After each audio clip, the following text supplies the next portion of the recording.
Hello, good morning mga karils. Ngayon po ay magigisa ako ng puso ng saging at ito ay nahiwa ko na. Ang pag-alis po ng dagta, kung gusto niyo pong maalis ay kukuha kayo ng stick. Tapos papaikutin na ganyan. Ayan, ayan Nababad ko na to ng 30 minutes. Kaya aalisan po na ng mga dagta. Ayan, makikita niyo po yan.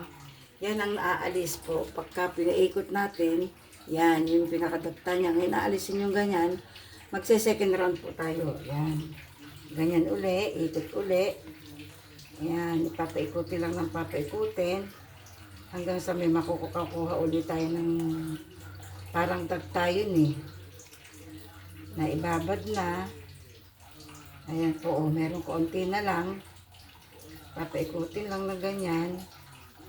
Mawawala na po yung dagta. Tapos pagkatapos nito, pipigain na and then pwede nang iluto. Ito po ay gagawa ako ng curry, puso ng saging. Yan. Ayan po, may nakuha na naman ako. Konti na lang. This time po is konti na lang. Ayan Ayan nakuha ko na naman Ayan po ayan aalisin na uli natin. Yan. Kita niyo po, ito yung una nating inalis. Nakadalawa na ako. Ulitin natin kung meron pa. Siguraduhin nyo lang po na malinis yung stick. Wala pong sumba ngayon, kaya ito muna ang aking content.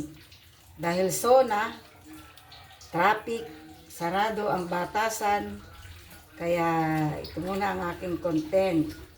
Wala akong sumba ngayon. Kaya mga karil, salamat po sa inyong panonood sa aking mga video. Thank you mga karil. Ayan, wala na po akong makuha. Meron konti na lang. Ayan po at thank you at maraming salamat sa inyong panonood. Ayan, meron po akong nakuha konti na lang. Ayan. So ang nakuha ko pong dagta, ang pinaikot ko, ito po yung dagta ng puso ng saging. Ayan, pwede na pong pigaan to dahil naalis na natin yung dagta. Ito po yung mapait sa saging. Thank you and God bless everyone. Thank you sa inyong panonood.